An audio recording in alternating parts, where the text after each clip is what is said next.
So hello learners, आज हम बात करने वाले हैं अपने एआई कोर्स के पाइथन सीरीज़ के लेक्चर नंबर 7 में पंक्चुएटर्स और साथ ही साथ जो भी हमारे ऑपरेटर्स बच गए थे पिछले लेक्चर्स में।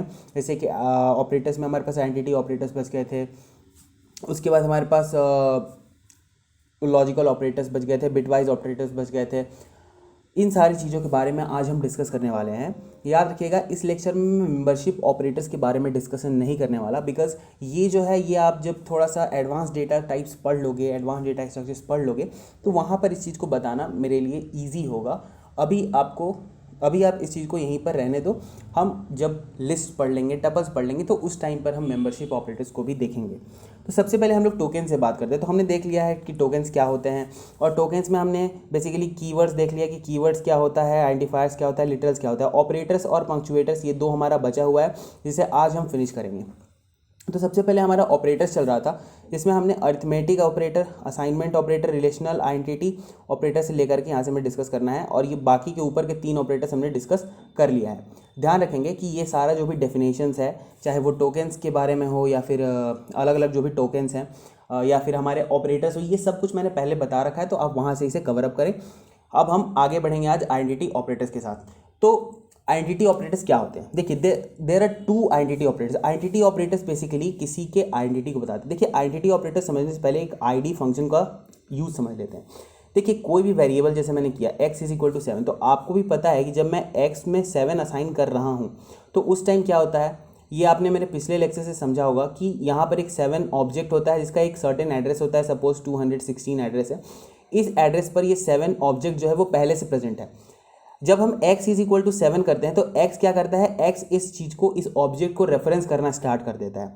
तो x यहाँ पर वेरिएबल होता है हमारा, जिसके अंदर 7 वैल्यू होती है। अब क्या होता है बेसिकली कि जब भी हम id ऑफ x कैलकुलेट करते हैं, जब भी हम इस फंक्शन का यूज़ करते हैं, तो ये हमें उसकी एड्रेस रिटर्न करता है। मतलब कि वो जो 7 ऑब्जेक्ट है वो किस एड्रेस पर प्रेजेंट है, वो एड्रेस हमें यहाँ से रिटर्न करता है ये चीज़। अभी हम ज़रा समझने का प्रयास करते हैं कि आइडेंटिटी ऑपरेटर्स क्या होता है। ये आईडी वाला कंसेप्ट मुझे यूज़ होगा जब मैं आपको प्रैक्टिकली समझाऊंगा, इसलिए मैंने इसे पहले ही बता दिया आपको। अब देखिए, आइडेंटिटी ऑपरेटर्स 2 तरह के होते हैं, ठीक है। एक होता है इज, एक होता है इज नॉट। इज ऑपरेटर क्या करता है, ट्रू रिटर्न करता है अगर दोनों वेरिएबल्स सेम ऑब्जेक्ट को पॉइंट कर रहे होते हैं। अदरवाइज ये हमें फॉल्स रिटर्न करता है। चलिए इसको समझते हैं। जैसे मैंने x = 7 किया और y = 8 कर दिया और z = हमने 7 कर दिया। अब अगर मैं कहूँ कि प्रिंट x इज y, तो ये क्या रिटर्न करेगा? क्या x और y सेम ऑब्जेक्ट को पॉइंट कर रहे हैं? नहीं, x हमारा 7 को पॉइंट कर रहा है इस तरह से, और y मेरा 8 को पॉइंट करेगा। y मैं यहाँ पर अगर आपको दिखाऊं तो y मेरा 8 जो ऑब्जेक्ट है, ये सपोज कि सर्टेन किसी 1002 एड्रेस पर पड़ा हुआ है, तो y मेरा 8 को पॉइंट कर रहा है और x मेरा 7 को पॉइंट कर रहा है। बेसिकली मेरे कहने का मतलब है कि यहाँ पर x और y क्या है, वो सेम ऑब्जेक्ट को, जो कि सेम एड्रेस पर भी होना चाहिए, ध्यान रखेंगे, उसे ये पॉइंट नहीं कर रहा। सेम एड्रेस पर ही सेम ऑब्जेक्ट्स ही होते हैं, ऑब्वियसली है, ये ऑब्वियस बात है कि सेम एड्रेस पर सेम ऑब्जेक्ट्स ही होते हैं। अभी तो जब हम ये करेंगे कि प्रिंट x इज y, तो ये क्या रिटर्न करेगा, ये हमें रिटर्न करेगा कि फॉल्स, यानी कि x और y जो है वो सेम ऑब्जेक्ट्स को पॉइंट नहीं कर रहे हैं। दूसरा है इज नॉट, ये जस्ट इसका उल्टा है। मतलब अगर, पहले मैं एक और एग्जांपल लेकर समझा दूँ। जैसे अगर हम इज का यूज़ यहाँ पर करें, x इज z, तो इस केस में क्या देगा हमें? क्या x और z सेम ऑब्जेक्ट को पॉइंट नहीं कर रहे हैं? क्या z भी यहाँ पर अगर हम ध्यान से देखें तो यहाँ पर हमारा 7 जो कि सेम है, यानी कि 216, अगर यहीं पर मैं अगर आपको शो कर दूँ तो ये z जो है ना मेरा इसी सेम ऑब्जेक्ट को पॉइंट कर रहा है। तो क्या x और z सेम ऑब्जेक्ट को पॉइंट कर रहे हैं? येस। तो ये क्या रिटर्न करेगा? ये ट्रू रिटर्न करेगा। अब इज नॉट क्या है? इज नॉट जस्ट इज का उल्टा है। मतलब अगर मैं यहाँ पर करता print x is not z, तो ये क्या रिटर्न करेगा? अगर मेरा इज ट्रू रिटर्न करता है तो ये मेरा फॉल्स रिटर्न करेगा। मतलब कि क्या ये दोनों सेम ऑब्जेक्ट को पॉइंट नहीं कर रहे हैं? ये आपसे पूछेगा, क्या ये x और z जो है वो सेम ऑब्जेक्ट को पॉइंट नहीं कर रहे हैं? तो आप क्या कहोगे? आप कहोगे कि तू सही सोच रहा है या गलत सोच रहा है? आप कहोगे गलत सोच रहा है, यानी कि फॉल्स, ये सेम ऑब्जेक्ट को ही पॉइंट कर रहे हैं। ठीक है, तो बस इसका उल्टा है। अगर x इज z ट्रू है तो x is not z false होगा। ठीक है, तो सिंपल सा मैंने आपको दोनों ही समझा दिया। अब हम इसे प्रैक्टिकली समझेंगे, और आईडी क्यों बताया है मैंने वो आपको वहाँ पर समझ में आएगा। ठीक है, जब हम इसे प्रैक्टिकली देखेंगे। अभी हम चलते हैं आगे। हमारे पास आता है एक ट्रूथ वैल्यू टेस्टिंग, जिसकी हमें ज़रूरत पड़ेगी। आपको लॉजिकल ऑपरेटर्स को अगर समझना है तो आपको ट्रूथ वैल्यू टेस्टिंग की ज़रूरत पड़ती है। ज़रा देखते हैं कि ट्रूथ वैल्यू टेस्टिंग होती क्या है। ठीक है, देखिए हमारे पास बेसिकली जितने भी डेटा टाइप्स होते हैं पाइथन के अंदर, जैसे आपको बहुत सारे लिटरल्स बताया मैंने अभी तक, आप मेरे लिटरल्स वाले लेक्चर को देखना, तो इंट बताया था, बूलियन बताया था, उसके बाद आपको मैंने फ्लोट बताया था, उसके बाद आपको स्ट्रिंग बताया था। तो बहुत सारे ईटीसी, बहुत सारे हमने डेटा टाइप, बहुत सारे लिटरल्स, हमने टाइप्स ऑफ लिटरल्स को देखा है। अभी हमारे पास क्या होता है, एक हमारे पास होता है बूलियन। बूलियन में हमारे पास होता है दो वैल्यू, एक होता है ट्रू, एक होता है फॉल्स। ठीक है, ये जो ट्रूथ वैल्यू होता है ये एक दूसरा ही तरह का कंसेप्ट है। ये आप बूलियन से कभी कंफ्यूज मत करना। ट्रूथ वैल्यू जो होता है, भले ही ये ट्रू और फॉल्स ही होता है, ट्रूथ वैल्यू भी ट्रू और फॉल्स ही होता है, बट ये जो ट्रूथ वैल्यू होता है ये ट्रू और फॉल्स, ये बूलियन वाला नहीं होता।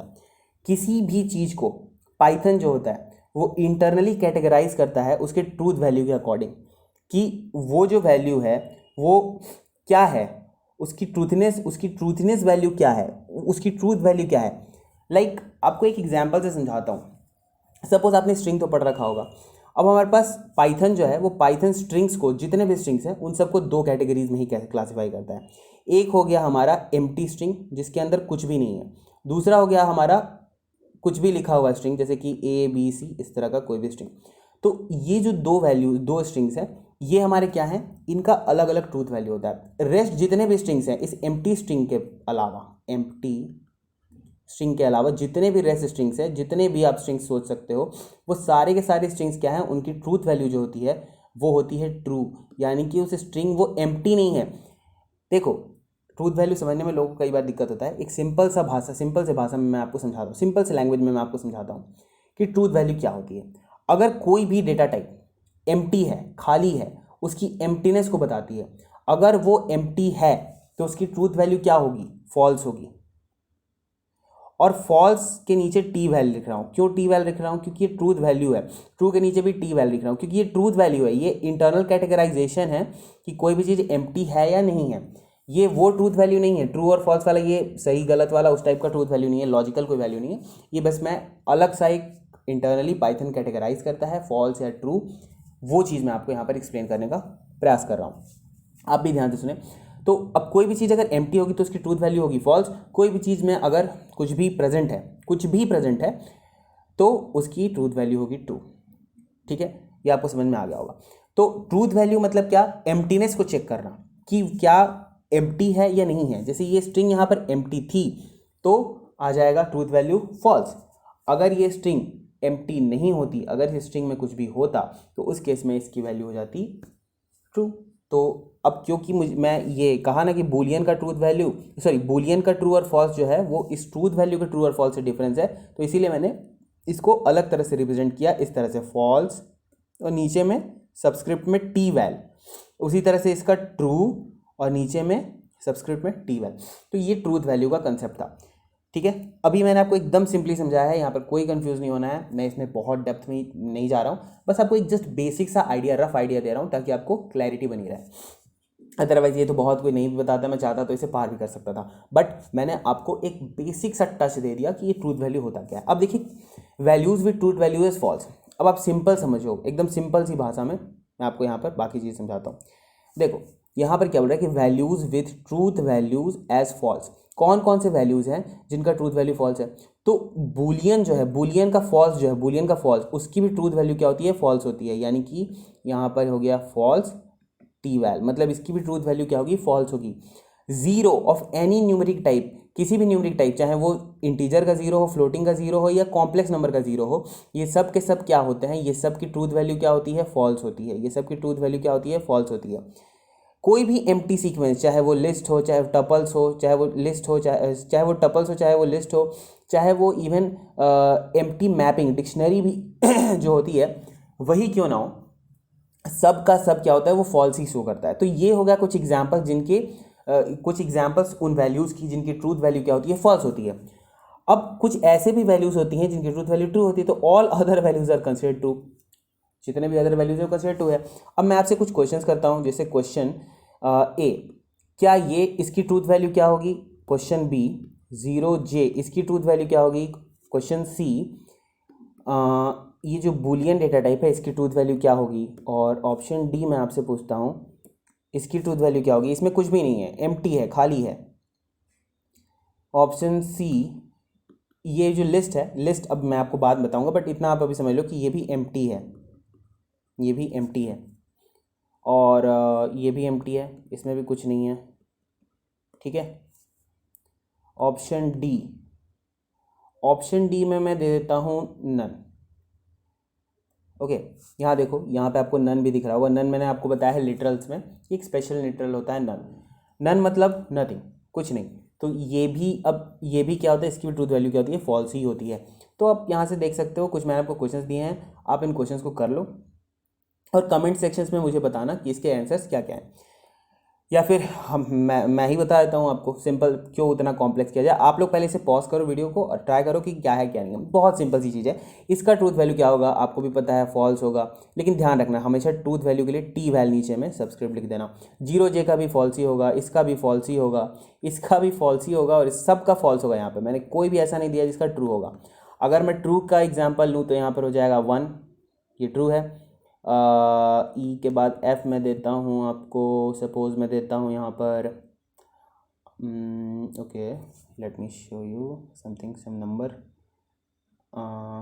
Okay 0.001, suppose this is value. So इसकी, इन दोनों की ट्रूथ वैल्यू क्या होगी, इन दोनों की ट्रूथ वैल्यू ट्रू होगी। तो सिंपल सा एक एग्जाम्पल मैंने आपको दे करके यहाँ पर समझाया है, ठीक है। तो ट्रूथ वैल्यू का कंसेप्ट आपको समझ में आ जाना चाहिए कि एम्प्टीनेस को ये चेक करने के लिए यूज़ हो रहा है कि अगर कोई भी चीज़ एम्प्टी है तो ट्रूथ वैल्यू फॉल्स, कोई भी चीज़ में कुछ अगर वैल्यू प्रेजेंट है तो उसकी ट्रूथ वैल्यू ट्रू होगी। और ये ट्रूथ वैल्यू जो है, यानी कि ट्रू और फॉल्स, ये वो नहीं है, ये बूलियन वाला ट्रू फॉल्स नहीं है, क्योंकि बूलियन वाला ट्रू फॉल्स का डेटा टाइप बूलियन होता है, जबकि ये जो ट्रू फॉल्स है ये हर डेटा टाइप पे लागू हो रहा है। आप देखो, इंटीजर में भी 0 का ट्रूथ वैल्यू फॉल्स है, और बाकी जितने भी इंटीजर्स हैं उनका ट्रू है। फ्लोट में 0.0 का ट्रूथ वैल्यू फॉल्स है, बाकी सारे फ्लोटिंग पॉइंट नंबर्स का ट्रू है। स्ट्रिंग में एम्प्टी स्ट्रिंग का फॉल्स है। तो इस तरह से ये हर डेटा टाइप पर लागू हो रहा है, इनफैक्ट बूलियन पर भी लागू हो रहा है। फॉल्स का ट्रूथ वैल्यू फॉल्स है, जबकि ट्रू का ट्रूथ वैल्यू ट्रू है। तो हर जगह लागू हो रहा है, जबकि ये बूलियन का ट्रू और फॉल्स जो है वो सिर्फ और सिर्फ आपका बूलियन डेटा टाइप पर ही काम कर रहा है, मतलब बूलियन डेटा टाइप ही है। तो यहाँ पर ट्रूथ वैल्यू टेस्टिंग समझाया, क्यों समझाया अब आपको यहाँ पे समझ में आएगा। सो अब हम डिस्कस करते हैं लॉजिकल ऑपरेटर्स के बारे में। ये लॉजिकल ऑपरेटर्स क्या होते हैं। देखिए, पाइथन में लॉजिकल ऑपरेटर्स कंडीशनल स्टेटमेंट्स में यूज होते हैं। कंडीशनल स्टेटमेंट्स हम पढ़ेंगे आने वाले अपने लेक्चर में, नेक्स्ट या नेक्स्ट टू नेक्स्ट लेक्चर में हम लोग कंडीशनल स्टेटमेंट्स के बारे में ही डिस्कशन करने वाले हैं। तो देखिए, पाइथन में लॉजिकल ऑपरेटर्स जो होते हैं वो कंडीशनल स्टेटमेंट्स पे बड़े यूज होते हैं, या ऐसे भी अगर आप चाहो तो इसे प्रिंट करके यूज करके जनरली देख सकते हो। They perform logical operations. ये क्या है, लॉजिकल ऑपरेशंस परफॉर्म करते हैं। जैसे लॉजिकल ऑपरेशन क्या हो गया, वो हम देखेंगे कि क्या क्या ये परफॉर्म कर रहे हैं, कैसे कैसे ऑपरेशन परफॉर्म करता है। तो हमारे पास 3 लॉजिकल ऑपरेटर्स होते हैं, लॉजिकल एंड, लॉजिकल और, लॉजिकल नॉट। ये 3 लॉजिकल ऑपरेटर्स हमारे पास प्रेजेंट है पाइथन के अंदर। चलिए देखते हैं कि तीनों काम कैसे करते हैं। सबसे पहले अगर हम एंड की बात करें तो देखिए, अगर ये तीनों के तीनों क्या है, बाइनरी ऑपरेटर्स है। ध्यान रखेंगे, बाइनरी ऑपरेटर्स का मतलब आपको मैंने पहले ही बता रखा था कि बाइनरी ऑपरेटर्स वो ऑपरेटर्स होते हैं जो 2 ऑपरेंड्स पर काम करते हैं, ठीक है। ये तीनों नहीं, आई एम सॉरी, ये 2 जो है ये बाइनरी ऑपरेटर्स है। ये नॉट जो है ये क्या है, यूनरी ऑपरेटर। यूनरी ऑपरेटर वो ऑपरेटर होता है जो कि सिर्फ और सिर्फ एक ही ऑपरेंड पर काम करता है। तो ये नॉट जो है यूनरी है, और बाकी ये दोनों क्या है, हमारे बाइनरी ऑपरेटर्स हैं। तो देखिए, अब आप लोग वहाँ से कंफ्यूज मत करिएगा कि अरिथमेटिक ऑपरेटर मैंने बाइनरी और आपको यूनरी बताया था। अरिथमेटिक के लिए बाइनरी यूनरी अलग था, ठीक है। बट यहाँ पर बाइनरी यूनरी अलग है। बाइनरी और यूनरी आप ऐसे समझो कि ऑपरेटर्स का एक दूसरे टाइप का क्लासिफिकेशन है, ठीक है। तो अरिथमेटिक में मैंने आपको समझाया था कि यूनरी अरिथमेटिक ऑपरेटर्स कौन से हैं, बाइनरी अरिथमेटिक ऑपरेटर्स कौन से हैं। उस तरह से लॉजिकल ऑपरेटर्स में यूनरी लॉजिकल ऑपरेटर कौन है और बाइनरी लॉजिकल ऑपरेटर कौन है। अभी देखिए कि एंड और कैसे काम करते हैं। जैसे सपोज कि एंड ऑपरेटर जो है वो बाइनरी है, तो 2 ऑपरेंड चाहिए, तो इसने लिया है 2 x और y। सपोज कि मैं x में देता हूँ ट्रू और y में देता हूँ फॉल्स, ठीक है। x में देता हूँ ट्रू, y में देता हूँ फॉल्स। और मैं अगर कहूँ कि x एंड y, एंड इस तरह से लिखते हैं, तो ये क्या रिटर्न करेगा, अगर मैं इसे प्रिंट कराऊंगा तो ये क्या रिटर्न करेगा, x एंड y। तो ये कहेगा ट्रू एंड फॉल्स।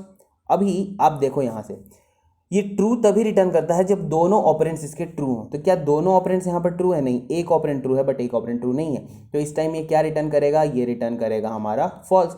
तो इस तरह से आप इस टेबल की मदद से आप चेक कर सकते हो कि कब कौन सा ऑपरेटर क्या रिटर्न करने वाला है। ठीक है, तो ये मैंने एक एग्जाम्पल दिया। अगर मेरा ट्रू एंड ट्रू होता तो ये क्या रिटर्न करेगा? तब ये ट्रू रिटर्न करेगा क्योंकि दोनों ही इसके ट्रू हैं।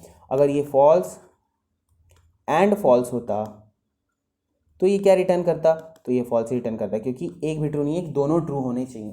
ठीक है, तो इस तरह से जो है मैंने आपको कुछ यहाँ पर एंड के एग्जाम्पल्स दिए। अब और के एग्जाम्पल्स देख लेते हैं। तो और के केस में क्या होता है? ये कह रहा है कि true if either operands are true, मतलब अगर एक भी ऑपरेंड ट्रू है तो ये ट्रू रिटर्न करेगा। जैसे मैं लिखता हूँ ट्रू और फॉल्स, और यहाँ पर यूज हुआ है तो ये क्या रिटर्न करेगा? एक ट्रू है ना, चलेगा, तो ये ट्रू रिटर्न कर देगा। ठीक है, एक ट्रू होना चाहिए। अगर मैं लिखूँ यहाँ पर फॉल्स और फॉल्स तो ये क्या रिटर्न करेगा? अगर मैं लिखूँ फॉल्स और फॉल्स तो इस केस में क्या रिटर्न करेगा? ये फॉल्स रिटर्न करेगा क्योंकि एक भी ट्रू नहीं है। हाँ, अगर मैं लिखूँ ट्रू और ट्रू तो ये क्या रिटर्न करेगा? ट्रू ही रिटर्न करेगा क्योंकि हमें एटलीस्ट एक ट्रू चाहिए, दूसरे से तो हमें कोई मतलब है ही नहीं। अभी नॉट ऑपरेटर क्या होता है? ये यूनरी लॉजिकल ऑपरेटर है। देखिए, true if operand is false और false if operand is true. अगर मैं कहूँ कि x इज इक्वल टू, मैंने दे दिया ट्रू, और मैं पूछूँ नॉट ऑफ x, तो ये क्या रिटर्न करेगा? ये रिटर्न कर देगा फॉल्स। अगर मैं x को फॉल्स देता और फिर मैं पूछता नॉट ऑफ x तो ये मुझे ट्रू रिटर्न कर देता। मतलब ये रिवर्स कर देता है लॉजिकल वैल्यू को। ये ट्रू को फॉल्स और फॉल्स को ट्रू कर देता है। ये क्या करता है? ये ट्रू को फॉल्स कर देता है और फॉल्स को ट्रू कर देता है। सिंपल सा लॉजिकल ऑपरेटर्स का कंसेप्ट था। अभी मैं इसी लॉजिकल ऑपरेटर में आपको एक छोटी सी कहानी समझाता हूँ। क्यों हमने यहाँ पर डिस्कस किया ट्रूथ वैल्यू टेस्टिंग को। अब सपोज कि ये चीज़ बहुत कम टीचर्स बताते हैं, इसलिए मैंने ये डिस्कस करना समझा कि आपके लिए ज़रूरी है, आप इंटरव्यू में फंस सकते हो, तो इसलिए मैंने यहाँ पर डिस्कशन में ये ले लिया था। अब सपोज़ कि अगर मैं x की वैल्यू 7 रखूँ और y की वैल्यू 0 रखूँ, x की वैल्यू 7 और y की वैल्यू 0, तो मुझे x एंड y क्या देगा? आप कहोगे कि ये तो सिर्फ ट्रू फॉल्स पर काम करता है। यहाँ पर हमने कैसे ट्रू फॉल्स लिया? अब हम यहाँ पर काम लेते हैं ट्रूथ वैल्यू का। हम देखेंगे ट्रूथ वैल्यू को। तो 7 का ट्रूथ वैल्यू क्या होगा? आपको पता है कि ट्रू होगा ट्रूथ वैल्यू, और 0 का ट्रूथ वैल्यू क्या होगा? आपको पता है कि फॉल्स होगा ट्रूथ वैल्यू। तो ट्रू एंड फॉल्स का क्या आता है? आता है फॉल्स। सो यहाँ पर आएगा हमारा फॉल्स ट्रूथ वैल्यू। अब फॉल्स क्या होता है? बेसिकली 0। फॉल्स ट्रूथ वैल्यू 0 ही है ना, तो ये हमें 0 रिटर्न करेगा। So like that it works. ठीक है, ये हमें 0 रिटर्न करने वाला है। ये फॉल्स रिटर्न नहीं करेगा, 0 रिटर्न करेगा। तो इस तरह से ट्रूथ वैल्यू का भी यहाँ पर आप एप्लीकेशन देख सकते हो। बाकी आपको अलग अलग परमुटेशंस कॉम्बिनेशंस लगाना है, लगाइए और एक एक करके आप चेक कीजिए। अब बहुत सारे एग्जांपल्स ले सकता हूँ मैं। इनफैक्ट अगर मैं लूँ x is equal to 7, okay, x is equal to 7 और y इज इक्वल टू 0.0, तो ये एक एग्जाम्पल मैंने ले लिया जहाँ पर हमारे पास फ्लोटिंग पॉइंट नंबर है, ठीक है, और एक इंटीजर है। तो ये क्या रिटर्न करेगा? अगर मैं करूँ x और y, तो x की ट्रूथ वैल्यू क्या है? ट्रू। तो ये सॉरी, ये ट्रू x की ट्रूथ वैल्यू है ना। एक सेकेंड,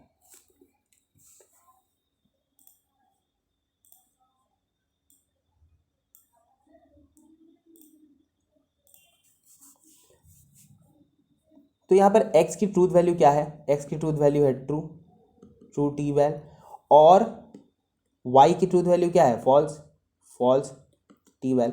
अब देखो, और को सिर्फ एक ही ट्रू मिलता है तो ये ट्रू रिटर्न कर देगा, तो इसका आएगा ट्रू टी वैल, और एट लास्ट ये रिटर्न क्या करेगा? ये रिटर्न कर देगा 7 आंसर। इस तरह से हम स्ट्रिंग्स के केस में भी देख सकते हैं। अगर मैं एक एम्प्टी स्ट्रिंग लेता हूँ, ठीक है, ये एम्प्टी स्ट्रिंग है, और साथ ही साथ मैंने दे दिया, अगर सपोज मैंने दे दिया और यहाँ पर मैंने लिख दिया सपोज हर्ष, ठीक है। अब इस एम्प्टी स्ट्रिंग में मैंने और लगाया, इसकी ट्रूथ वैल्यू क्या है? फॉल्स है। इसकी ट्रूथ वैल्यू क्या है? ट्रू है। तो ये हमें क्या रिटर्न करेगा? एक ही ट्रू सही से मतलब है, तो ये ट्रू रिटर्न किया। ट्रू टी वैल मतलब कि ट्रूथ वैल्यू वाला, ये वो ट्रू नहीं है जो आप समझ रहे हो, ये बूलियन वाला ट्रू नहीं है, ये ट्रूथ वैल्यू अलग चीज़ है, मैंने आपको पहले बता रखा है ये चीज़। तो टी यानी कि क्या रिटर्न करेगा एट लास्ट? ये रिटर्न करेगा हर्ष। तो इस तरह से आप एग्जाम्पल्स अलग अलग लेकर के चेक कर सकते हो क्या नहीं है क्या है बाकी सारी चीज़ों को। मैं इसमें उतना डिस्कशन नहीं कर रहा, ठीक है, बट आपको एक बेसिक सा आइडिया मैंने दे दिया। बाकी आप लोग और भी चीज़ों को चेक कर सकते हो, टेस्ट कर सकते हो और परम्यूटेशन कॉम्बिनेशंस लगा करके सीख सकते हो। किसी भी चीज़ में सीखने का कोई लिमिटेशंस नहीं होता, प्रैक्टिस पर डिपेंड करता है। टाइम टाइम पर जो भी चीज़ें हमें ज़रूरी लगती हैं वो ये उन पर डिपेंड करता है। ओके, सो लॉजिकल ऑपरेटर्स के बाद आते हैं बिटवाइज ऑपरेटर्स। ये भी बड़े काम के ऑपरेटर्स हैं। देखिए ये क्या है, बिटवाइज ऑपरेटर्स की कहानी बता दूं कि बिटवाइज ऑपरेटर्स जो होते हैं ये बिट्स पर काम करते हैं। किस पर काम करते हैं? Operates on bits and perform bit by bit operation. ये बिट्स क्या होते हैं? देखिए अब यहाँ पर बहुत से लोग होंगे जिन्हें बिटवाइज ऑपरेटर्स नहीं समझ में आने वाला है, ठीक है, क्योंकि उन्हें बाइनरी रिप्रेजेंटेशन नहीं समझ में आती है। तो आप सभी को एक यहाँ पर छोटी सी बात बता दूं कि कंप्यूटर जो होता है, कंप्यूटर क्या अंडरस्टैंड करता है? कंप्यूटर समझता है बाइनरी लैंग्वेज को, यानी बाइनरी डिजिट्स को, यानी कि 0 1, सिर्फ इसी को कंप्यूटर जो है वो समझता है।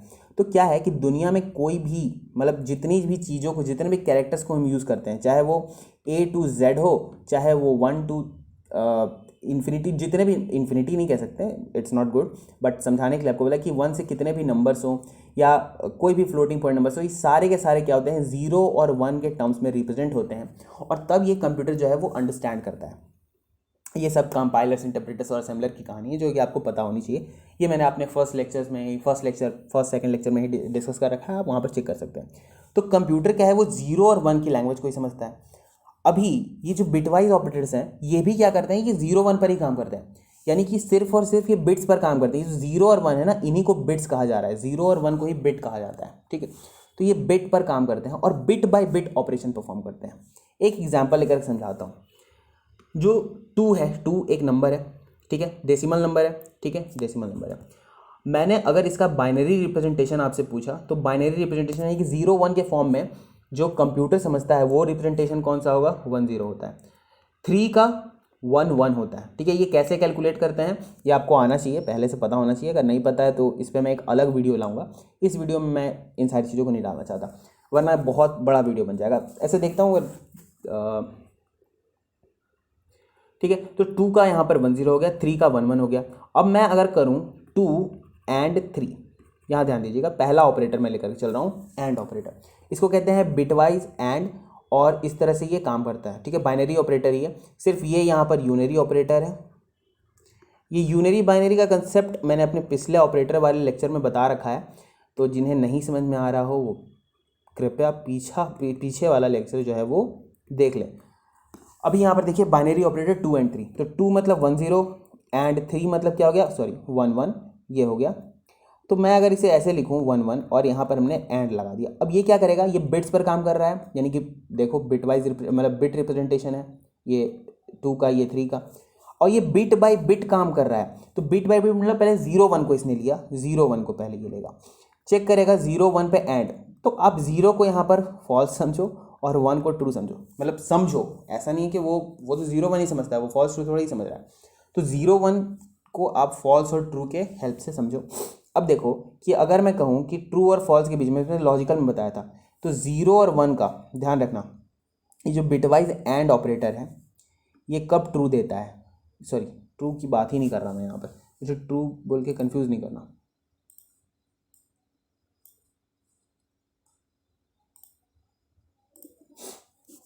तो ये जो है, सिंपली समझाता हूँ मैं आपको कि बिटवाइज एंड जो है, आप ट्रू फॉल्स से अगर नहीं समझना चाहते हो क्योंकि वो हो सकता है आपके लिए कॉम्प्लेक्स हो जाए थोड़ा, या कुछ आप लोग कंफ्यूज हो जाओ, तो यहाँ पे देखो एंड जो है, एंड बिटवाइज एंड की बात कर रहा हूँ। बिटवाइज एंड मेरा 1 देता है। कब 1 देता है? जब ऑपरेटर 1, यानी कि ये पहला वाला भी ट्रू हो, सॉरी 1 हो, और दूसरा वाला भी 1 हो, अदरवाइज ये 0 देता है। देखो यहाँ पर वही चीज़ लिखा है, the end operator compare 2 bits and generates a result of 1 if both bits are 1, otherwise it returns 0। तो ये 1 कब देगा? अगर बोथ क्या हो? 1 हो। अगर दोनों 1 होता है तो ही ये 1 देता है, अदरवाइज 0 देता है। और बिटवाइज और की अगर मैं बात करूँ तो बिटवाइज और क्या करता है? अगर एक भी 1 हो तो ये हमें 1 देता है, ठीक है, एटलीस्ट 1, ठीक है, एटलीस्ट अगर 1 1 हो, ठीक है, एक 1 भी हुआ तो ये हमें क्या दे देगा? ये हमें 1 दे देता है। वही चीज़ लिखा हुआ है कि the or operator compare two bits and generates a result of 1 if bits are complementary. मतलब कॉम्प्लीमेंट्री का मतलब हो गया कि वही सिंपल भाषा में मैंने बता दिया कि एक भी अगर 1 होगा तो 1 होगा। कॉम्प्लीमेंट्री का मतलब होता है कि एक 0 हो तो दूसरा वाला 1 हो। तो इस केस में मुझे ये 1 दे देता है। ठीक है, ये मैंने सिंबल रिप्रेजेंट किया है, सिम्बॉलिकल रिप्रेजेंटेशन जो है इसका और का। तो ये आपको समझ में आ गया होगा कि अगर कंप्लीमेंट्री मतलब एक 0 तो दूसरा 1, कंप्लीमेंट अगर एक 1 तो दूसरा 0, जब भी कंप्लीमेंट्री वैल्यूज होंगी यानी कि एक 0 दूसरा 1 होगा, यानी कि एक 1 होगा, वही चीज़ मैंने यहाँ पे सिंपल भाषा में लिखा है, तो ये हमें 1 देगा। अदरवाइज हमेशा ये क्या देता है, 0 देता है। नेक्स्ट है हमारा बिटवाइज एक्सॉर। अब इसकी क्या कहानी होती है ज़रा ध्यान से सुनिएगा। द एक्सक्लूसिव और एक्सॉर ऑपरेटर या XOR operator compares two bits and returns 1 if either of the bits are 1, and it gives if both bits are 0 or 1। नहीं समझ में आया, नहीं समझ में आया ना? अरे कोई बात नहीं, मैं हूं ना समझाने के लिए। सपोज एक्सॉर का क्या काम है कि अगर दोनों बिट्स, एक्सॉर का ये इस तरह से रिप्रेजेंटेशन है, अगर दोनों बिट्स 0 होंगे या दोनों बिट्स 1 होंगे तो ये इस केस में क्या रिटर्न करता है, ये इस केस में मेरा 0 ही रिटर्न करेगा।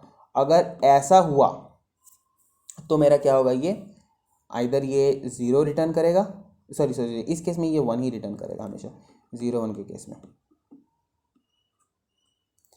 अभी देखो यहाँ पर क्या आपको एक प्रॉब्लम दिखेगी, ये डेफिनेशन में थोड़ा सा प्रॉब्लम है ये स्टेटमेंट पर। देखो तो मैं उसको क्लियर कर दूँ कि यहाँ पर अगर एटलीस्ट 1 रहा तो हमें 1 मिल जाता है, कंफ्यूज नहीं होना। यानी कि अगर 1, ध्यान से देखना, 1 और 1 हो तो उस केस में भी हमें, मैं एक्सॉर की बात नहीं कर रहा, मैं इसकी बात नहीं कर रहा, मैं इसकी बात कर रहा हूँ, इसकी। ये कंप्लीमेंट्री वाला स्टेटमेंट लिख करके आपको कंफ्यूज कर देगा। 0 1 अगर हुआ तो मुझे 1 देगा, बिल्कुल देगा, बट अगर 1 1 भी हुआ ना तो भी मुझे जो ये और है ना, बिटवाइज और है, ये मुझे 1 देगा। तो इसीलिए मैंने यहाँ पर एटलीस्ट 1 का कहानी लिखा है। एक्सॉर की कहानी मैंने यहाँ लिखी है आपके पास, यहाँ आप देख सकते हो एक्सॉर की कहानी। ठीक है, कि जब भी दोनों सेम बिट्स होंगे तो मुझे 0 मिलने वाला है, सेम बिट्स होंगे तो 0 मिलने वाला है। अदरवाइज अगर दोनों अपोजिट बिट्स होंगे, डिफरेंट बिट्स होंगे तो मुझे 1 मिलने वाला है। तो ये 3 कहानियाँ मैंने समझा दी कि अगर दोनों ही 1 होगा तो मेरा बिटवाइज एंड 1 देगा। अगर एक भी 1 मिल गया, दोनों 1 होगा तब तो 1 देगा ही, एक भी अगर 1 मिल गया तो मुझे बिटवाइज और जो है वो मुझे 1 देगा। अगर मुझे दोनों ही 0 मिला या दोनों ही 1 मिला तो बिटवाइज एक्सॉर जो है वो मुझे 0 देगा, और 0 1 1 0 के केस में मेरा बिटवाइज एक्सॉर 1 देगा। वंस कंप्लीमेंट, इसको बिटवाइज ऑपरेटर, बिटवाइज कंप्लीमेंट या वंस कंप्लीमेंट के नाम से जानते हैं। सपोज कि मेरा x है 0 और मैंने जैसे किया वंस कंप्लीमेंट ऑफ x और बिटवाइज कंप्लीमेंट ऑफ x, तो ये मुझे 1 दे देता है, मतलब ये वैल्यू को रिवर्स कर दे रहा है। और अगर मेरा सपोज कि y होता जो कि 1 होता और अगर मैं y पे लगाता इसे तो ये मुझे 0 करता, मतलब रिवर्स कर दे रहा है ये वैल्यू को, ये रिवर्स कर दे रहा है। आप यहाँ से देख सकते हो कि रिवर्स कर दे रहा है। ठीक है, तो ये कहानी है। अभी ये जो मैंने केस लिया था यहाँ पर क्या है, यहाँ पर 2 और 3, 2 एंड 3 बिटवाइज एंड लगाया है। तो उस केस में अगर 0 1 का मैं एंड करूँ तो क्या आएगा, 0 1 का एंड में क्या होता है कि दोनों ही 1 तो 1 मिलता है, अगर एक 0 तो मुझे 0 मिलने वाला है, तो यहाँ पर 0 मिल जाएगा। दूसरा 1 1, तो 1 1 यानी कि दोनों 1 है, तो दोनों 1 बोथ 1 के केस में ये क्या रिप्रेजेंट कर रहा है, ये 1 दे रहा है, तो यहाँ से आप देख सकते हो कि ये 1 हो जाएगा। तो आंसर आया क्या, 2। तो ये क्या रिटर्न करने वाला है, ये 2 रिटर्न करने वाला है। तो इस तरह से आप बाकी धीरे धीरे करके देख सकते हो। मैं और भी कुछ एग्जाम्पल्स लेकर के आपको समझाता हूँ।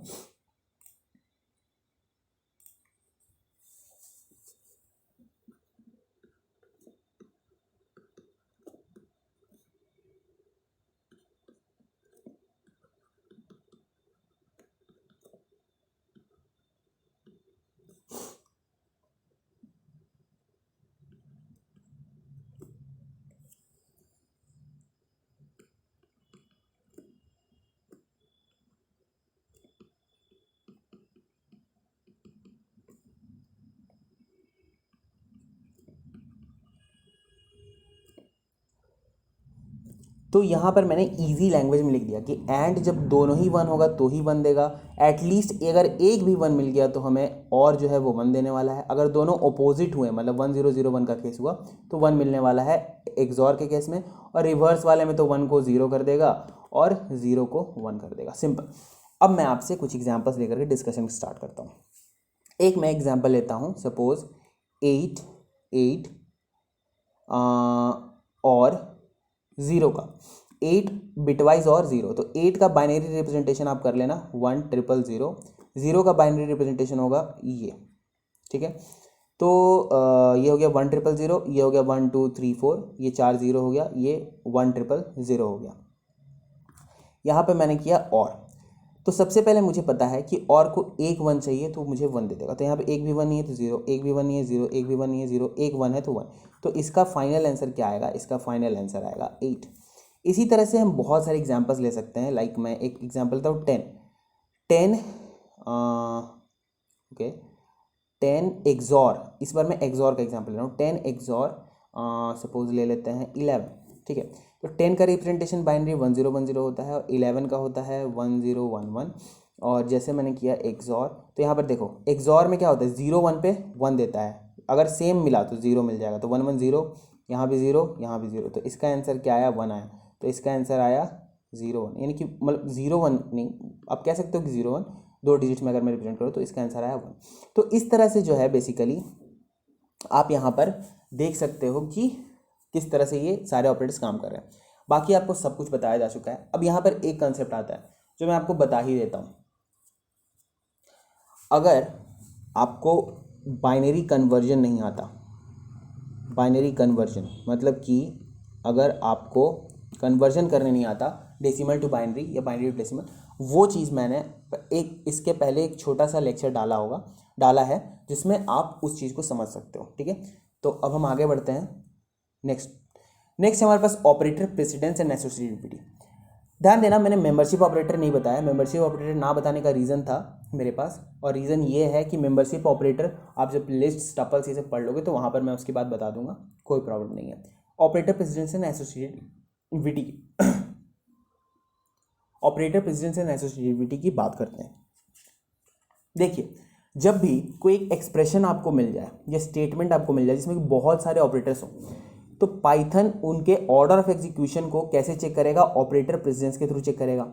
और जब सेम प्रेसिडेंस वाले दो ऑपरेटर्स मिल जाते हैं तो उस केस में एसोसिएटिविटी हेल्प करता है ऑर्डर को डिटरमाइन करने में। अभी देखते हैं एक एग्जाम्पल से, ऐसे आपको ये थ्योरी तो समझ में आई नहीं होगी, चलिए एक एग्जाम्पल देखते हैं। अगर मैं लिख दूँ 2 divided by 1 minus 0 plus 3 divided by 9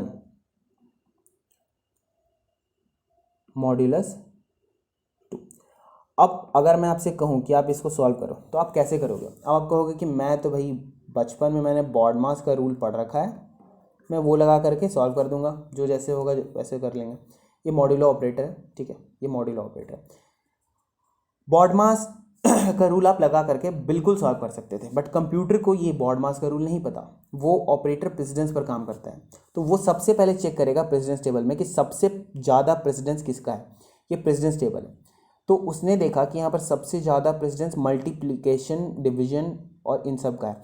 तो उसने देखा कि प्लस वाला जो है वो मैं बाद में कैलकुलेट करूँगा, पहले मैं क्या कैलकुलेट करूँगा, डिवीजन और मॉड्यूलो। लेकिन यहाँ ध्यान रखो कि देखो, क्योंकि प्रेसिडेंस में आप यहाँ से देख सकते हो कि जैसे जैसे ऊपर जाते हो प्रेसिडेंस आपकी बढ़ती चली जाती है। तो आपको सबसे पहले प्रेसिडेंस किसका मिला, मल्टीप्लिकेशन डिवीजन इसका, प्लस से, प्लस माइनस से। तो प्लस माइनस को क्या करेंगे, बाद में करेंगे, पहले इनको रिजॉल्व करेंगे, इनको रिजॉल्व करेंगे, इनको रिजॉल्व करेंगे, इनको रिजॉल्व करेंगे, फिर प्लस माइनस को रिजॉल्व करेंगे क्योंकि इनकी प्रेसिडेंस ज़्यादा है। फिर हम लोग प्लस माइनस को रिजॉल्व करेंगे। लेकिन एक कन्फ्यूजन आ गया कि आप ज़रा ध्यान से देखो कि यहाँ पर ये सारे के सारे सेम प्रेसिडेंस लेवल पर मिलेंगे आपको।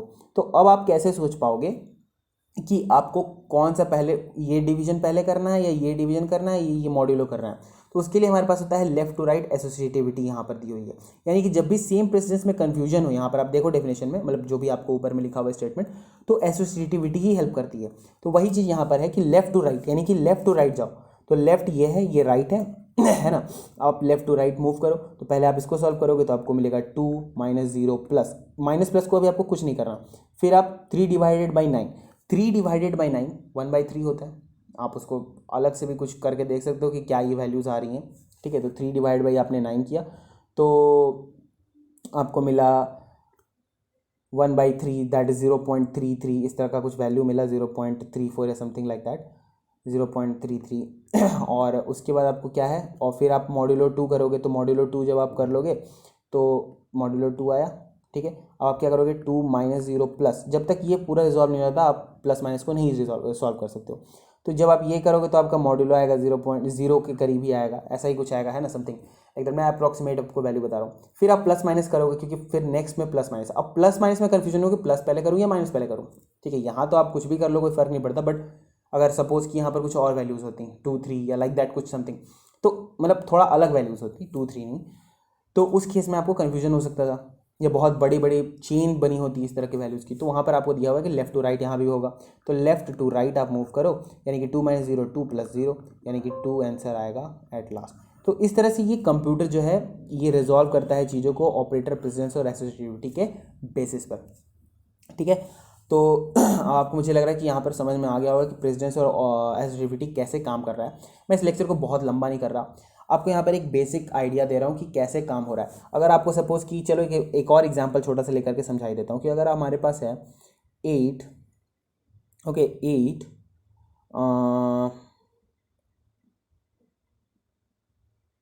एक और एग्जांपल मैंने यहाँ पर ले लिया। अब यहाँ पर ध्यान देना कि सबसे पहले प्रेसिडेंस सबसे ज़्यादा किसकी है, इसमें से सबसे पहले प्रेसिडेंस है हमारे पास डबल एस्टेरिस्क यानी कि पावर की, तो 5 का पावर 2 यानी कि आता है ये 25। तो पहले मैंने इसको रिजॉल्व करके कर लिया 25, ठीक है। तो मैं लिखता हूँ उस तरह से 8 + 7 y7 मॉड्यूलो 1 - 6 + 0 फ्लोर डिवीजन 25, क्योंकि 5 के पावर 2 25। नेक्स्ट, अब हमारे पास प्रेसिडेंस किसकी ज़्यादा है, फ्लोर डिवीजन की, मॉड्यूलो की और डिवीजन की। अब इसमें हम लोग कैसे जाएंगे, तो प्रेसिडेंस चेक, प्रेसिडेंस सेम है तो हम लोग एसोसिएटिविटी चेक करें, प्रेसिडेंस सेम है तो इसमें एसोसिएटिविटी चेक करेंगे, और वो है लेफ्ट टू राइट। तो सबसे पहले हम लोग क्या करेंगे, 8 + 7 / 7 दैट इज 1 1 मॉड्यूलो 1 1 और 1 को 1 से डिवाइड करोगे तो रिमाइंडर 0 आना है, तो ये हो जाएगा 0 - 6 प्लस, अब जब मैं इसको 0 को फ्लोर डिवीजन करूँ तो ये 0 ही आने वाला है ना, तो ये 0 हो गया, ठीक है। 0.0 जो भी आप 0 कह लो, फाइनली तो 0 ही है। तो अब क्या करोगे, जब आप इसको सॉल्व करोगे तो 8 + 0, अब प्लस और माइनस में कन्फ्यूजन हो, तो प्लस और माइनस में भी आप चेक करो तो लेफ्ट टू राइट एसोसिएटिविटी है, क्योंकि प्रेजेंस तो सेम है ना, तो आप फिर से लेफ्ट टू राइट जाओ, तो 8 + 0 दैट इज 8 - 6 + 0। तो इस तरह से जब आप सॉल्व करोगे 0.0 तो आपको आंसर कुछ 2.0 समथिंग लाइक दैट आपको मिल जाएगा, ठीक है। तो यहाँ पे इस तरह से ये काम करता है, ठीक है, एकदम सिंपल सा बात है। यहाँ भी आपको शायद 2.0 इस तरह का कुछ मिल जाए, जो भी वो पॉइंट मिले ना मिले वो तो एक अलग कंसेप्ट होता है, इसको टाइप कन्वर्जन कहते हैं, इम्प्लिसिट टाइप कन्वर्जन या एक्सप्लिसिट टाइप कन्वर्जन। इसमें मैंने बातें कर लिया है, पहले मैं बात कर चुका हूँ इस चीज़ पर, तो आप पहले जाकर के पिछले लेक्चर्स को आप चेक कर सकते हो। देखो, जब भी फ्लोट और किसी भी इंटीजर में किसी भी तरह का ऑपरेशन होता है तो आंसर फ्लोटिंग पॉइंट नंबर में ही मिलता है, ठीक है। तो इस वजह से जब आप चेक करना, जब भी आप 2.0 इंटू सपोज कि आपने कर लिया 3, तो आपको 6.0 मिलेगा, ना ही कि आपको 6 मिलेगा। तो वो एक अलग डिस्कशन है, वो आप इसी लेक्चर में मैंने आपको थोड़ा सा बता ही दिया आइडिया, ठीक है। और अगर आपको उस पर वीडियोस चाहिए होंगी तो आप बाद में मुझे बताना, मैं आपको उस पर भी वीडियोस दे दूंगा, बट मैंने पहले इस पर हल्का सा डिस्कशन कर रखा है, आप पिछले वीडियोस में चेक कर सकते हो, जहाँ पर मैंने different kinds of data types के बारे में हल्का फुल्का जो डिस्कशन किया था वहाँ पर किया था। तो अब हम आगे बढ़ते हैं। अब है पंक्चुएटर्स क्या होते हैं। देखिए, पंक्चुएटर्स एक टोकन का ही टाइप है। मैंने आपको बताया था ना कि हमने जो ऑपरेटर्स हमने फिनिश कर लिया है, ठीक है। एक मेंबरशिप ऑपरेटर बचा हुआ है, मेंबरशिप ऑपरेटर, ठीक है। एक मेंबरशिप ऑपरेटर हमारा बचा हुआ है, और फिर हमारा पंक्चुएटर्स ही हमें करना है। तो पंक्चुएटर्स हम देख लेते हैं। मेंबरशिप ऑपरेटर को मैं बाद में डिस्कस कर लूँगा, मुझे 2 चीज़ें आपसे बाद में डिस्कस करनी है, ठीक है। एक है मेंबरशिप ऑपरेटर और एक है mutable immutable data types, mutable immutable, ठीक है, डेटा टाइप्स। ये 2 चीज़ें तो मुझे बाद में डिस्कस करनी है। अदरवाइज़ अगर आपको रिक्वायर्ड होगा इन केस, तो आप अगर कोई भी क्वेश्चन है जैसे implicit type conversion, explicit type conversion, ये सब आप चाहें तो मुझसे पूछ सकते हैं, ठीक है। मैं आपको इस पर भी एक लेक्चर बना करके दे दूंगा, बट फिलहाल हमें ये 2 चीज़ें तो डिस्कस करनी है किसी भी कीमत पर, बट अभी नहीं, जब बाद में डिस्कस करने का टाइम आएगा तो मैं आपको खुद बताऊँगा। अभी चलते हैं पंक्चुएटर्स पर और डायनेमिक टाइपिंग। तो देखिए, पंक्चुएटर्स क्या है। Punctuators are symbols that are used in programming languages to organize programming sentence structure and indicate the rhythm and emphasis of expressions, statements and program structure। अब this बहुत बड़ा सा डेफिनेशन है, आप रट लेना इसको, अगर आपको काम हो तो। रटने की कोई ज़रूरत नहीं है प्रोग्रामिंग के लिए। देखो, तो ये कुछ जो सिंबल्स हम लोग यूज़ कर रहे हैं अलग अलग जगहों पर, जैसे ये हो गया इक्वल टू, या ये टिल्ट हो गया, या ये आपका कॉलन हो गया, ठीक है, या ये डॉट हो गया, या एट द रेट हो गया, या आपका हैश हो गया, या आपका सिंगल कोट, डबल कोट, ठीक है, जितना भी है ये सारा का सारा ब्रैकेट्स, ये सब कुछ क्या है, ये सब कुछ सिंबल जो है इन्हीं को तो पंक्चुएटर्स कहते हैं, और कुछ भी पंक्चुएटर्स नहीं है। अब ध्यान देना कि प्रोग्रामिंग सेंटेंस को ऑर्गेनाइज करता है, ये प्रोग्रामिंग सेंटेंस स्ट्रक्चर्स को क्या करता है, ऑर्गेनाइज करने में बड़ा ही हेल्प करता है। कैसे? जैसे आपको ऑपरेटर प्रेसिडेंस अभी मैंने जस्ट बताया था, तो अगर मैं ब्रैकेट्स लगा दूं तो आपको नहीं लगता कि ऑपरेटर प्रेसिडेंस का प्रॉब्लम सॉल्व हो जाएगा? जैसे अगर मैं कह रहा हूँ 8/7 + 6, अब यहाँ आपको ऑपरेटर प्रेसिडेंस की जरूरत पड़ी, लेकिन अगर मैं यहाँ पे ब्रैकेट लगाया था तो ध्यान रखना कि ब्रैकेट का जो है सबसे हाईएस्ट प्रेसिडेंस होता है, यानी कि ब्रैकेट के अंदर जो भी है वो सबसे पहले सॉल्व होगा। तो अब आपको प्रेसिडेंस चेक करने की ज़रूरत ही नहीं पड़ी। आप यहाँ पे किस तरह से ब्रैकेट का यूज़ करके और आप प्रेसिडेंस चेक करने से बच गए। आप पहले 8/7 ही करोगे किसी भी कीमत पर, और जब आप 8/7 आप पहले करोगे तो 8/7 आपका 1 पॉइंट समथिंग होगा, और जब आप उसमें +6 करोगे तो आपको 7 पॉइंट समथिंग आंसर में मिल जाने वाला है। तो इस तरह से यहाँ पर ये काम हो रहा है। अब हम जरा बात करते हैं डायनेमिक टाइपिंग की, ठीक है। तो यहाँ पर बहुत सारे वही जो सिंबल्स हैं वही है, आप ये डेफिनेशन आपको लगा तो आप पढ़ लो, समझ लो, बहुत ईजी चीज़ें हैं, कुछ भी नहीं है यहाँ पर, ठीक है। अब आप ही समझो ना यहाँ पर सिंपल से लैंग्वेज में कि अगर हमारे पास कॉमा नहीं होता तो हमें कितना दिक्कत होता। अगर हमें a, b = 2, 3 करना है, तो ये तो कॉमा हमारा हेल्प कर रहा है ना ऑर्गेनाइज करने में पाइथन की सेंटेंस स्ट्रक्चर को। तो काफ़ी चीज़ें हैं यहाँ पर, ठीक है। तो वही सारी बातें यहाँ पर हमें बताई गई हैं, और ये सिंबल्स अलग अलग जगहों पर यूज़ होते हैं, जहाँ पर हम अब आगे धीरे धीरे जाएंगे तो देखेंगे। डायनेमिक टाइपिंग की बात करते हैं, तो डायनेमिक टाइपिंग क्या होता है? A variable pointing to a value of certain type can be made to point to a value और object of different type, this is called dynamic typing. जैसे अब सपोज कि एक एक्स जो था मेरा वो 10 को पॉइंट कर रहा है, 10 इस टाइम इंटीजर है, कुछ कोडिंग्स कुछ लाइन्स हमने लिखा, उसके बाद हमने एक्स को क्या कर दिया, हेलो वर्ल्ड को पॉइंट करा दिया, तो ये है स्ट्रिंग।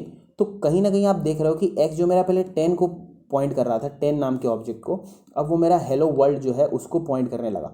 तो यहाँ पर किस तरह से जो है हमारा टाइप को चेंज किया गया dynamically while the code is executing. तो उसी समय पर हमने क्या किया, हमने डायनामिकली टाइप को, मतलब वेरिएबल के डेटा टाइप को, पहले ये इंटीजर वेरिएबल था अब इसको हमने स्ट्रिंग वेरिएबल बना दो, किस तरह से हमने चेंज किया, इसी चीज़ को डायनामिक टाइपिंग कहते हैं। डायनामिक टाइपिंग में हमेशा ध्यान रखिएगा, क्योंकि पाइथन जो है इस चीज़ का केयर नहीं रखता। अगर आप एक्स में अभी एक इंटीजर लेकर के चल रहे हो और बाद में आपने एक्स में अगर सपोज कि एक स्ट्रिंग भी डाल दिया, तो उससे पाइथन को कोई फर्क नहीं पड़ता। बट आपको क्या करना है कि आप एक अच्छा प्रोग्राम लिखना चाहते हो, तो एक अच्छा प्रोग्राम लिखने के लिए आपको इस बात का हमेशा ध्यान रखना चाहिए कि अगर आप एक सर्टेन वेरिएबल बना रहे हो, जब तक रिक्वायर्ड ना हो, तो अगर आप सर्टेन एक वेरिएबल बना रहे हो एक्स जो कि एक इंटीजर वेरिएबल, तो आप उसको ट्राई करो कि आप उसको इंटीजर लेकर के चलो। देखिए अब ऐसा कोई फिक्स गारंटी नहीं होता, बट आपको ध्यान रखना चाहिए ताकि कॉमन एरर्स ना आए, ठीक है। जब भी अगर आपको डेटा टाइप चेंज भी करना हो तो आप उस बात को हमेशा कंसीडर करके चलना है कि अगर आप चेंज करते हो तो उससे कोई प्रॉब्लम ना हो।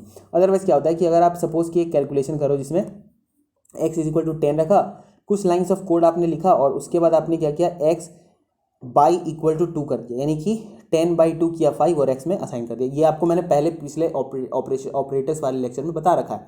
तो ये आप इस तरह से करके आपने असाइन किया। अब अगर आप x, आप तो समझ रहे थे कि x मेरा इंटीजर है, ये यहाँ पर सिंपली काम कर जाएगा, लेकिन अगर आपने बीच में कहीं x को इंटीजर से अगर स्ट्रिंग कर दिया होता तो ये मुझे एरर दे देता ना, एरर दे देता। तो वो चीज़ आपको ध्यान में रखना है कि डायनेमिक टाइपिंग का जब भी हम यूज़ करेंगे तो बड़े ध्यान से करेंगे, केयरफुली करेंगे, डेटा टाइप को कंसिडर करते हुए करेंगे। तो ये था आज का लेक्चर, जहाँ पर मैंने आपको बहुत सारी बातें बताई। अगर आपको यहाँ पर कहीं भी कन्फ्यूजन हो तो आप मुझसे क्या हो पूछ सकते हो कमेंट सेक्शन का। ऑपरेटर्स का सेकंड पार्ट, जहाँ पर मैंने आपके साथ थ्योरी डिस्कस कर लिया, जितने भी हमें थ्योरी पार्ट लगे थे, ठीक है। थ्योरी पार्ट लगेगा जैसे कि ऑपरेटर्स क्या, टोकन्स क्या हैं, और टोकन्स में पंक्चुएटर्स जो बचा था, एंटिटी ऑपरेटर्स हो गया आपका, या फिर truth value testing, logical operators, bitwise operator, object precedence and exclusivity, और डायनेमिक टाइपिंग, ये सब कुछ मैंने डिस्कस कर लिया थ्योरेटिकली।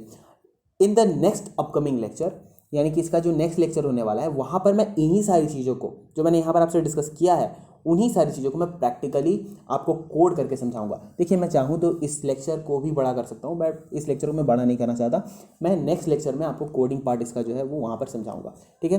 तो इसी के साथ मैं इस लेक्चर को यहाँ पर अपने कंप्यूटर में रन कर सकते हैं। अब देखिए मैं इस जो आज मैंने पढ़ाया आपको थ्योरेटिकली, वो मैं नेक्स्ट लेक्चर में इसका कोडिंग पार्ट लाने वाला हूँ। बट आप चाहते हैं तो क्या कर सकते हैं कि आप पाइथन खोल के जो मैं थ्योरेटिकली बता रहा हूँ उसको आप मेरे साथ थ्योरी के साथ साथ आप लाइव आप खुद प्रैक्टिकल कर सकते हैं वीडियो को पॉज करके।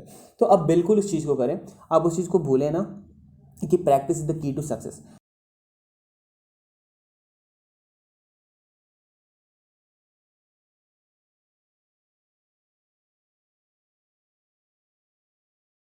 साथ thank you and have a nice day.